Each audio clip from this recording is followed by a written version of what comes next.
In the heart of a bustling city, where the hum of daily life filled the air, stood a grand palace with towering gates that gleamed under the morning sun. The square around it was alive with activity, vendors selling fresh produce, children chasing each other with laughter, and tourists snapping photos of the majestic structure.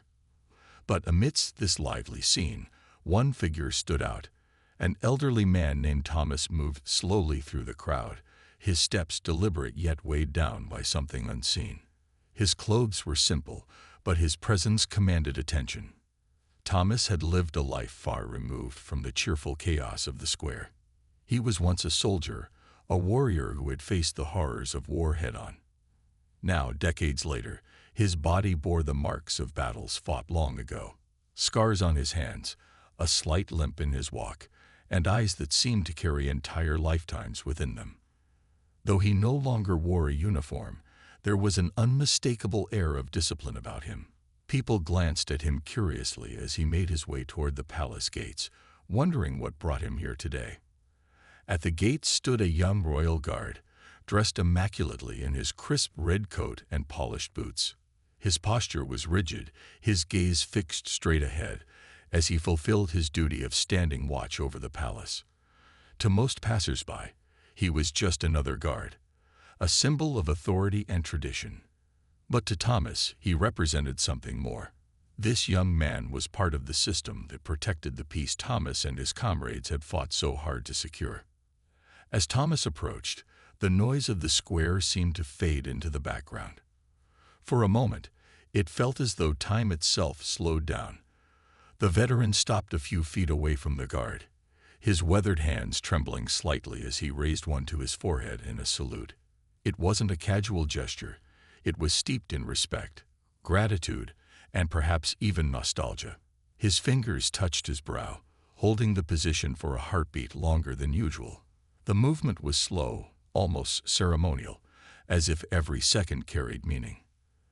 The young guard noticed immediately. His training kicked in, and he instinctively returned the salute with precision. Yet there was something in Thomas's expression that caught his eye, a mix of pride and sorrow that didn't quite fit the usual interactions he had with civilians. Most people ignored the guards or treated them as part of the scenery. But this man looked at him as though seeing not just a person, but a legacy. For a brief moment, their eyes locked. Thomas's gaze was heavy with unspoken words, memories of battles fought, and friends lost swirling behind them. The young guard, whose name tag read Corporal James Whittaker, felt a strange pull, a question forming in his mind. Before he could stop himself, he leaned forward ever so slightly, his voice soft but curious. "Sir," he began, breaking protocol just a little, "may I ask why you've come here today?"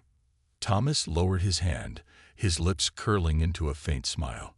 There was kindness in his face, but also a deep sadness that couldn't be hidden. "To remember," he replied simply, his voice rough like sandpaper. Then, without another word, he turned and walked away, leaving James standing there, his thoughts racing. Who was this man? What did he mean by to remember? And why did his salute feel so much heavier than any other? As Thomas disappeared into the crowd, James found himself staring after him, unable to shake the feeling that their encounter was more significant than it appeared. Little did he know, this meeting would set off a chain of events that would change not only his perspective, but also the lives of many others. The night of the vigil arrived, and the air was thick with anticipation. James had spent days preparing for this moment, rehearsing every detail in his mind. He wanted everything to be perfect, not just for Thomas, but for the fallen soldiers whose memories they were honoring. As he stood outside the palace gates, dressed in his crisp uniform, he felt a mix of nerves and determination. This wasn't just another duty, it was something deeply personal. Thomas arrived shortly before sunset, walking slowly but with a quiet resolve. His steps were steady despite his age, and there was a faint glimmer of hope in his eyes, a look James hadn't seen before. For the first time, Thomas didn't seem weighed down by sorrow.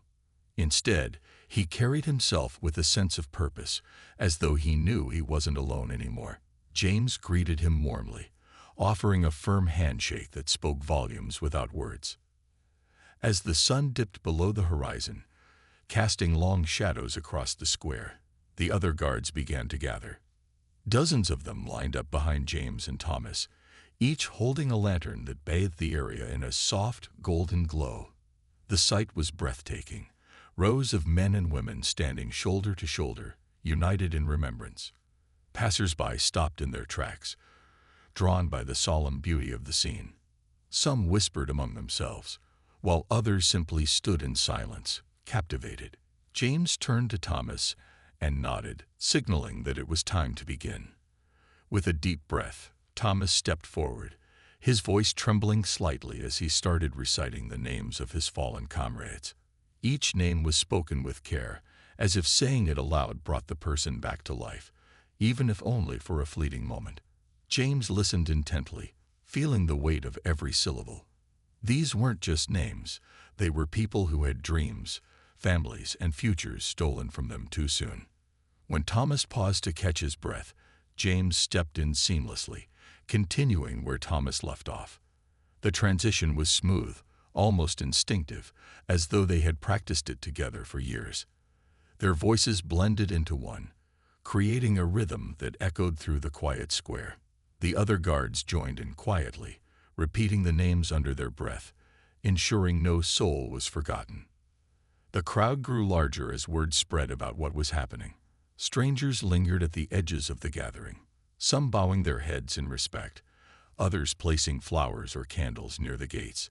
A young boy tugged on his mother's sleeve, asking who these soldiers were and why everyone was standing so still. She knelt beside him, explaining gently that these were heroes who had given everything to protect their country. Her words carried a reverence that silenced those around her. As the vigil continued, Thomas shared snippets of stories about his friends, their laughter during rare moments of peace, their bravery in the face of danger, and the promises they made to each other that could never be kept. His voice cracked at times, but he pressed on, determined to keep their spirits alive. James watched him closely, seeing how the act of remembering seemed to lift a small part of the burden Thomas had carried for so long. By the time the last name was spoken, tears glistened in nearly everyone's eyes, including James's. The lanterns flickered softly in the cool night breeze, their light symbolizing hope amidst the darkness of loss. Thomas exhaled deeply, as though releasing a weight he'd held onto for decades. He turned to James, gripping his shoulder tightly, and said, "Thank you for everything." James nodded, unable to find the right words. Instead, he offered a silent promise. This wouldn't be the end. They would continue to honor the fallen, not just tonight, but every year after. And perhaps, in doing so, they could inspire others to remember too. What started as a private act of mourning had transformed into something much greater, a powerful reminder that sacrifice should never be forgotten. The second vigil was unlike anything anyone in the city had ever witnessed. The square outside the palace gates transformed into a sea of light and emotion, drawing people from all walks of life. Families brought their children. Veterans came wearing faded uniforms or medals pinned to their jackets, and even tourists paused their sightseeing to join the solemn gathering. Lanterns glowed softly in the night, their flickering light reflecting off tears streaming down countless faces. The air was thick with reverence, yet there was an undeniable sense of unity, a shared understanding that this moment belonged to everyone. James stood beside Thomas near the front of the crowd, his heart pounding as he took in the scene. It was overwhelming to see how far the vigil had come since its humble beginnings just a year ago. What started as a quiet personal act by one man had grown into something monumental. Dozens of royal guards lined up behind them, standing shoulder to shoulder with civilians who had volunteered to participate. Each person held a lantern, its flames symbolizing hope and remembrance. Together, it formed a human chain of gratitude, stretching back farther than James could see. As the ceremony began, Thomas stepped forward, his voice steady despite the lump in his throat. He spoke briefly about the importance of remembering, not just the soldiers who had fallen, but the ideals they had fought for: peace, freedom, and unity. These men and women gave everything so we could live without fear, he said, his words echoing through the silent square. Tonight, we honor them not with sadness, but with gratitude. Let us carry their legacy forward, ensuring that no sacrifice is ever forgotten. When Thomas finished speaking, James took his place at the microphone. Though he felt nervous addressing such a large crowd, his voice rang clear and strong. He thanked everyone for coming, especially the families of the fallen, whose presence made the vigil even more meaningful. Then, with a deep breath, he began reading the names aloud, hundreds of them, each one representing a life cut short. Every few minutes, another volunteer would step up to continue, creating a seamless flow of voices that carried the weight of history. The effect was powerful. As the names echoed into the night, people began to whisper among themselves, sharing stories of loved ones who had served. A mother clutched a photograph of her son, tears streaming down her face as she heard his name called. An elderly man wearing a tattered veteran's cap nodded silently, mouthing the names of friends he hadn't thought of in years. Even strangers embraced, finding comfort in the shared experience of grief and gratitude. At one point, a young girl no older than 10 stepped forward, holding a small bouquet of wildflowers. She placed it gently at the base of the palace gates, then turned to the crowd and said, "My daddy told me I should always say thank you to people who help keep us safe. So, thank you." Her innocent words brought fresh waves of emotion, and many in the crowd wiped away tears. As the vigil drew to a close, James noticed something remarkable happening. People weren't leaving right away.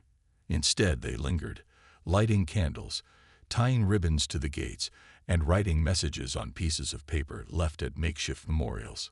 Some sang songs of peace, while others prayed quietly. It was as if no one wanted the moment to end. A collective desire to hold on to the connection they'd felt that night. Thomas watched it all unfold with a mixture of pride and bittersweet reflection. For decades, he had carried the memories of his comrades alone, burdened by the fear that they might fade into obscurity. But now, surrounded by thousands of people united in remembrance, he felt a profound sense of relief. These weren't just his friends anymore. They belonged to everyone. Their sacrifices had become part of the nation's story, woven into its fabric forever. When the last lantern was extinguished and the crowd finally began to disperse, James turned to Thomas. "We did it," he said simply, his voice filled with awe. Thomas smiled, his eyes glistening with unshed tears. "No, you did it," he replied, placing a hand on James's shoulder. "You reminded the world why we remember." In that moment, both men knew the vigil had achieved something far greater than either of them could have imagined. It wasn't just about honoring the past, it was about inspiring the future. And as long as people continued to gather under the stars, holding lanterns, and saying those precious names, the legacy of the fallen would live on. The young guard, Corporal James Whittaker, stood frozen in place long after the veteran had disappeared into the crowd. The square around him buzzed with life, vendors calling out to customers, children laughing as they ran past, and tourists snapping pictures of the palace gates. But none of it registered with James. His mind was still replaying the brief exchange. The weight of the man's salute, the sadness in his eyes, and those two simple yet haunting words: to remember. James wasn't used to being curious about strangers. As a royal guard, he was trained to remain stoic, detached, and focused on his duties. Civilians came and went, some nodding politely, others barely noticing him at all. But this man, this Thomas, was different. There was something about the way he carried himself, the quiet dignity in his movements, that made James want to know more.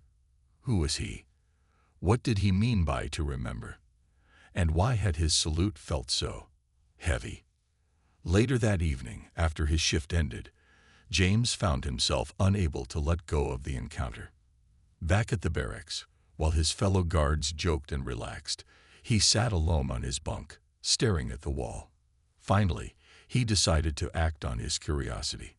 He asked one of the senior officers if there was any way to look up old records of veterans who might have served during major conflicts.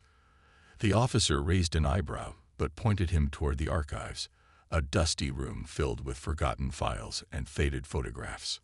James spent hours sifting through piles of documents, his fingers smudged with dust. At first, it seemed like a futile effort.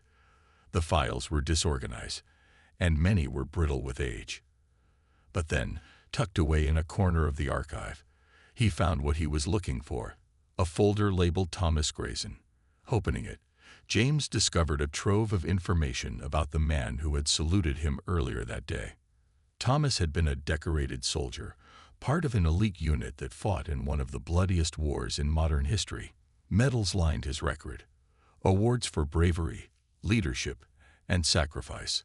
Letters from fallen comrades praised his courage and loyalty, describing him as someone who always put others first. One letter, in particular, stood out. It was written by a friend who had died in battle, thanking Thomas for saving his life multiple times before fate finally caught up with him. Reading it sent a chill down James's spine.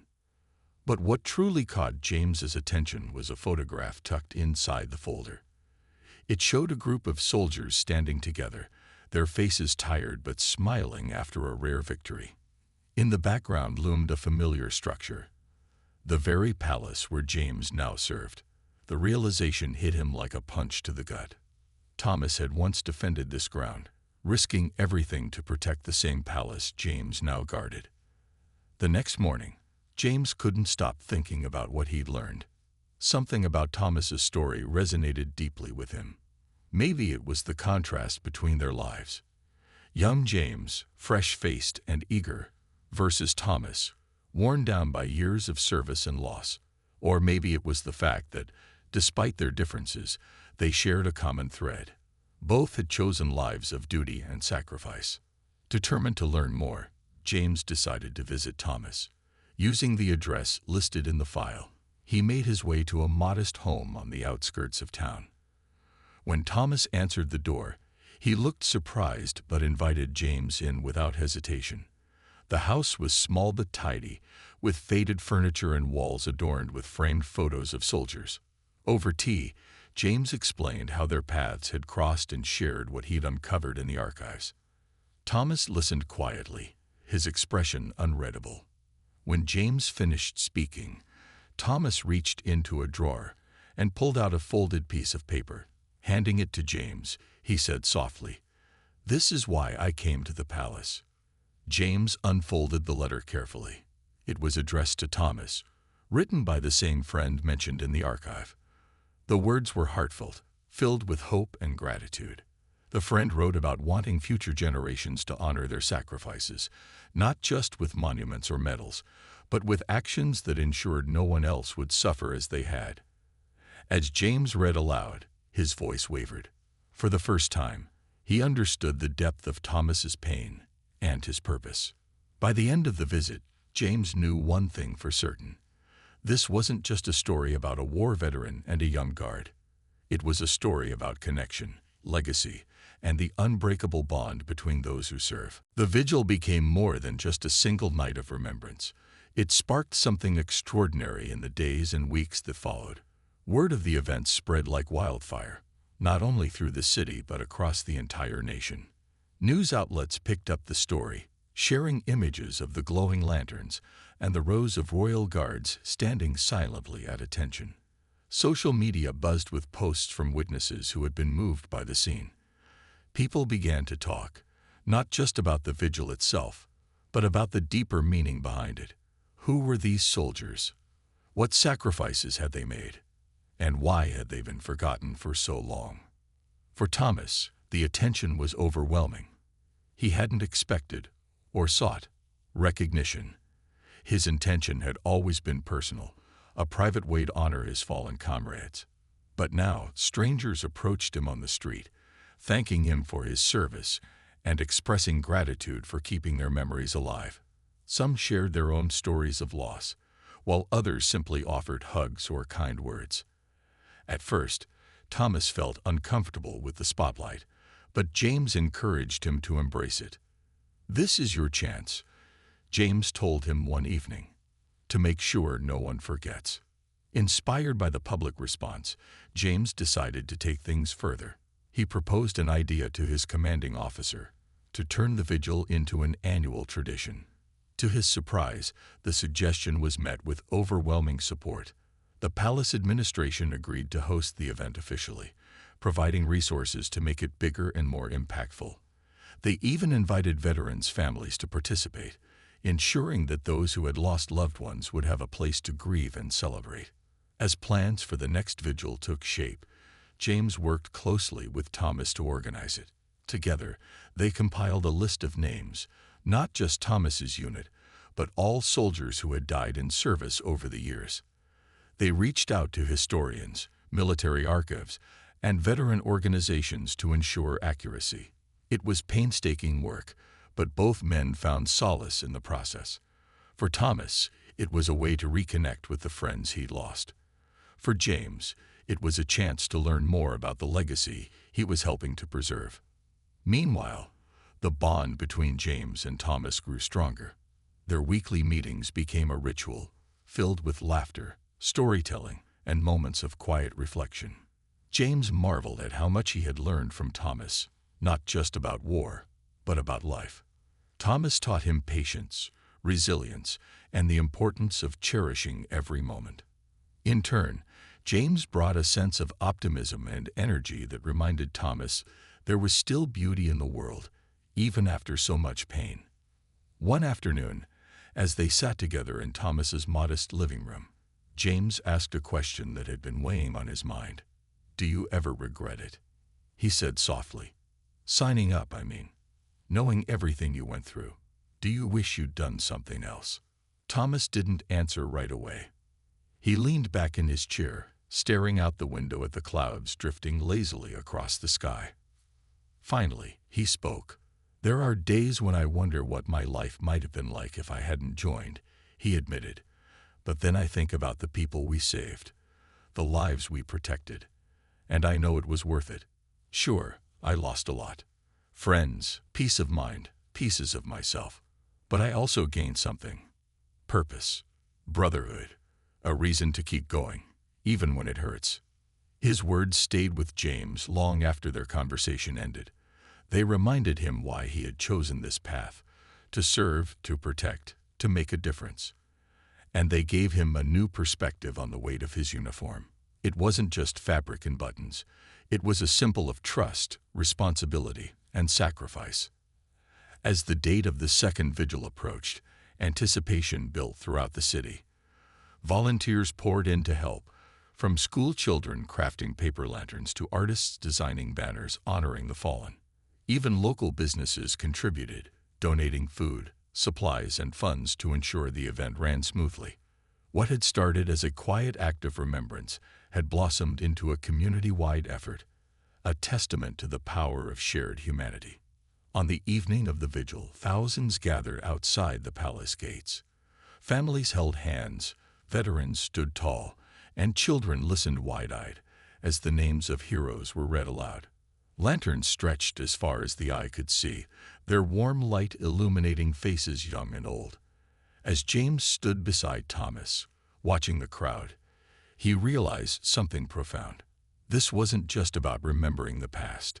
It was about building a bridge to the future, a reminder that even in times of peace, we must never forget the cost of freedom. In the weeks following the vigil, the impact of that unforgettable night rippled far beyond the city square.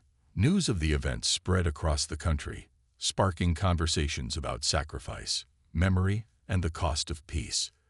The images of glowing lanterns and handwritten notes left at the palace gates became symbols of collective gratitude, shared widely on social media, and featured in newspapers and television broadcasts. People who had never met Thomas or James felt moved to reflect on their own connections to service and sacrifice, whether through family members, friends, or distant ancestors. The response was overwhelming. Letters poured into the palace mailroom, addressed to the veterans, or simply those who remember. Some were from elderly individuals recalling their own wartime experiences. Others came from children expressing heartfelt thanks for soldiers they'd never met but now admired deeply. A group of students from a nearby school sent handmade cards decorated with drawings of lanterns and doves, each one signed with messages like, "Thank you for keeping us safe," and "We will never forget." Thomas and James spent hours reading these letters together, often pausing to share stories inspired by the words they found. One letter, written by a young woman whose grandfather had served in the same war as Thomas, struck a particularly emotional chord. She described how her grandfather rarely spoke about his time in the military, but always emphasized the importance of remembering those who didn't come home. Enclosed with her letter was a photograph of her grandfather standing proudly in his uniform, a face Thomas immediately recognized. "That's Charlie," he whispered, his voice trembling. "He was one of my closest friends." For the rest of the afternoon, Thomas recounted stories about Charlie, painting a vivid picture of a man full of humor and courage. It was clear that through this letter, a piece of Charlie had returned to him. Inspired by the outpouring of support, local leaders decided to create a permanent tribute to honor the fallen soldiers. Plans for a memorial near the palace gates quickly gained momentum, supported by donations from citizens, businesses, and even international organizations. Architects designed a simple yet striking structure, a curved wall inscribed with the names of every soldier who had died in service, surrounded by an eternal flame that would burn day and night. At its base, a plaque bore the words from Thomas's friend's letter, words that had resonated so deeply during the vigil. "Let our sacrifice remind you to build a world worth fighting for." Construction began within months, and volunteers flocked to help. Veterans rolled up their sleeves alongside teenagers, retirees worked side by side with busy professionals, and families brought food and water to fuel the effort. James played a key role in organizing the project, ensuring that every detail honored the spirit of remembrance. He often consulted Thomas, seeking his input on everything from the placement of the flame to the design of the benches where visitors could sit and reflect. To James, this wasn't just a monument. It was a promise kept. When the memorial was finally unveiled, thousands gathered once again outside the palace gates. This time, however, the atmosphere was different. While the vigil had been somber and reflective, the unveiling carried a sense of hope and renewal. Families posed for photos in front of the wall, tracing their fingers over engraved names as if trying to touch the past. Children ran their hands along the cool stone, asking questions about the people listed there. And when the eternal flame was lit, cheers erupted, a celebration not of death, but of life and legacy. For Thomas, the moment was bittersweet. Seeing his comrades' names etched permanently into history filled him with pride, but it also reminded him of the void they had left behind. As he stood beside James, watching the crowd interact with the memorial, he felt a mix of emotions: joy, sorrow, and above all, gratitude. "They're here," he murmured, gesturing toward the wall. "All of them, together again." James nodded, understanding exactly what Thomas meant. Though the soldiers were gone, their presence lingered, in the laughter of children, the unity of strangers, and the enduring act of remembrance. The memorial wasn't just a tribute.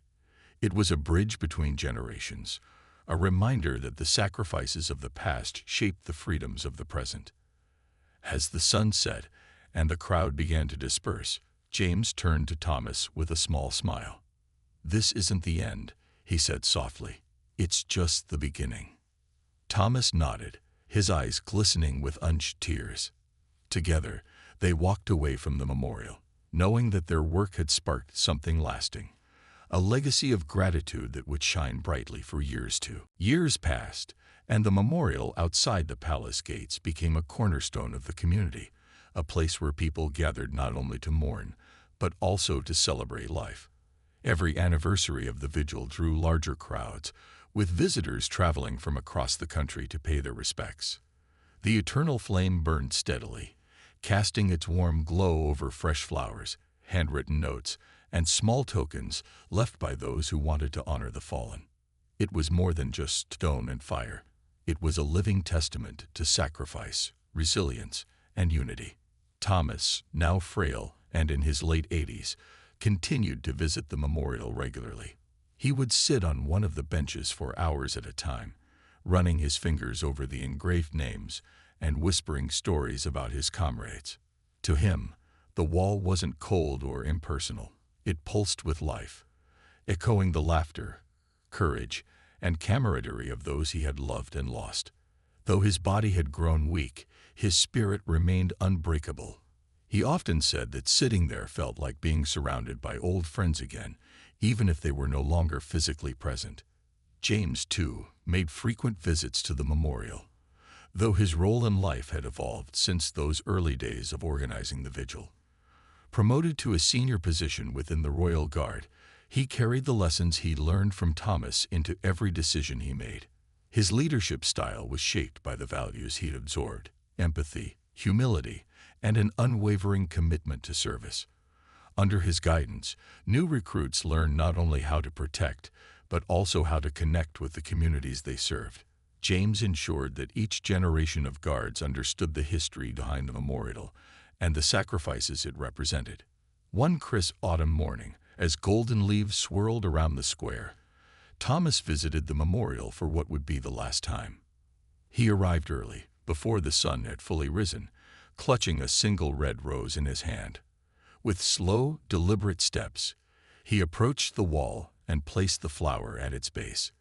Then, leaning heavily on his cane, he traced the name of his closest friend, Charlie, with trembling fingers. For a long moment he stood silently, his head bowed as if in prayer. When he finally turned to leave, he paused to look back one last time, his eyes filled with both sorrow and peace. That winter, Thomas passed away quietly in his sleep. His death left a void in the hearts of those who knew him, but it also sparked a renewed wave of gratitude. At his funeral, attended by veterans, guards, and ordinary citizens alike, James delivered a heartfelt eulogy. Thomas taught us the true meaning of remembrance, he said, his voice steady despite the lump in his throat. He showed us that honoring the fallen isn't about statues or ceremonies. It's about action, about building a world worthy of their sacrifice. In the years that followed, Thomas's legacy lived on through the countless lives he had touched. Veterans' families found solace in sharing their stories at the memorial, knowing their loved ones would never be forgotten. Young soldiers looked to James as a mentor, inspired by his dedication to preserving the bond between past and present. Even school children began visiting the site as part of their education, learning about the heroes who had shaped their nation's history. Each year, during the annual vigil, lanterns stretched farther than ever before, lighting up the night sky like stars scattered across the earth. People sang songs, shared poems, and read letters aloud, creating a tapestry of voices united in gratitude. And always, etched into the heart of the gathering, were the words from Thomas's friend's letter: "Let our sacrifice remind you to build a world worth fighting for." The memorial became more than a tribute to the fallen. It became a symbol of hope. It reminded everyone who visited that while war brought loss, it also forged connections between soldiers on the battlefield, between generations, and between strangers brought together by shared humanity. Through acts of remembrance, people found purpose, healing, and strength. As James grew older, he often brought his grandchildren to the memorial, telling them stories about Thomas and the vigil that changed everything. Sitting on one of the benches, he'd point to the names on the wall and explain why each one mattered. These weren't just soldiers, he'd say. They were fathers, mothers, brothers, sisters, sons, and daughters. They dreamed big dreams and fought hard battles so we could live in peace. Never forget that. And so the cycle continued, a chain of memory stretching across time. The scars of war remained, but so did the promise to honor them, not with silence, but with action. Through the memorial, the vigil, and the stories passed down, the legacy of Thomas and his comrades endured. Their sacrifices were remembered not as distant history, but as a living call to create a better future. In remembering, the letter from Thomas's fallen friend lingered in James's mind long after he left the veteran's home. It wasn't just the words themselves that stayed with him, but the raw emotion behind them, the hope, the pain, and the plea for a better future. As he walked back to the barracks, James found himself replaying the conversation over and over again. He couldn't shake the feeling that Thomas carried a burden far heavier than anyone could see. And now, somehow, part of that weight seemed to have transferred to James. That night, as his fellow guards joked and laughed around him, James sat quietly on his bunk, staring at the ceiling. The barracks were loud and chaotic, filled with the sounds of clinking mugs, shuffling feet, and playful banter. But James felt distant, like he was watching the world through a foggy window. His thoughts kept drifting back to Thomas, the way the veteran's hands had trembled when he handed over the letter, the sadness in his eyes when he spoke about his friend, and the quiet pride in his voice when he talked about their shared duty to protect the palace. James realized something important that evening. Despite the years that separated them, he and Thomas weren't so different. Both men had chosen lives of service, standing guard over something greater than themselves. Yet, while James was still new to the role, full of energy and idealism, Thomas had lived through the darkest parts of it: loss, grief, and the haunting memories of war. For the first time, James began to understand what true sacrifice looked like. Over the next few weeks, James made it a point to visit Thomas regularly. At first, their conversations were cautious, almost formal. Thomas didn't open up easily, and James respected that. But slowly, trust began to form between them. They started sharing stories, James talking about his training, his dreams of becoming a senior officer, and the challenges of adjusting to life as a royal guard. In turn, Thomas shared fragments of his own past, tales of camaraderie on the battlefield, the thrill of victory, and the crushing weight of defeat. One evening, as they sat together in Thomas's living room, James asked the question that had been burning in his mind since their first meeting. "Why do you keep coming back to the palace gates?" he asked softly. "What does it mean to you?" Thomas hesitated before answering. He leaned forward, resting his elbows on his knees, his gaze fixed on the floor. "It's not just the gates," he said finally. "It's what they represent. That place, it reminds me of everything we fought for, everything they died for." He gestured toward the wall, where framed photographs of soldiers hung proudly. "Every year, I go there to remember them, to make sure they're not forgotten." James nodded, understanding dawning on him. "You're honoring them," he said, "keeping their memory alive." Thomas smiled faintly, though his eyes remained heavy with sorrow. "Exactly. But lately," his voice trailed off, and for a moment, he looked smaller, more fragile. "Lately, it's gotten harder to stand there alone, harder to carry it all by myself." James felt a lump rise in his throat. He hadn't expected Thomas to admit such vulnerability. To James, the veteran had always seemed strong, unshakable even. But now, sitting across from him, James saw the cracks in the armor, the toll that decades of grief had taken on Thomas's spirit. Without thinking, James blurted out, "Let me come with you." Thomas looked up, surprised. "What?" "The next time you go to the palace gates," James explained, his voice firm despite the nervous flutter in his chest. "Let me stand with you. You shouldn't have to do this alone." For a long moment, Thomas didn't say anything. Then, slowly, a smile spread across his face, a real one this time, warm and genuine. "You'd do that?" he asked, his voice barely above a whisper. "I owe it to them," James replied. "To you. To everyone who gave everything so we could have peace." Thomas reached out and placed a hand on James's shoulder, squeezing gently. There were no more words needed between them. In that moment, an unspoken bond formed, a connection that transcended age, experience, and time. James knew then that this wasn't just about paying tribute to fallen soldiers. It was about ensuring their legacy lived on through actions, not just words. As the days passed, James prepared himself for the vigil.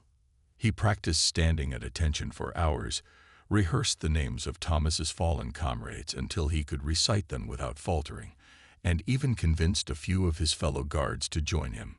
Word spread quickly among the ranks, and soon others expressed interest in participating. What had started as a personal promise to Thomas grew into something much bigger, a collective effort to honor those who had sacrificed everything. When the day finally arrived, James stood beside Thomas outside the palace gates, surrounded by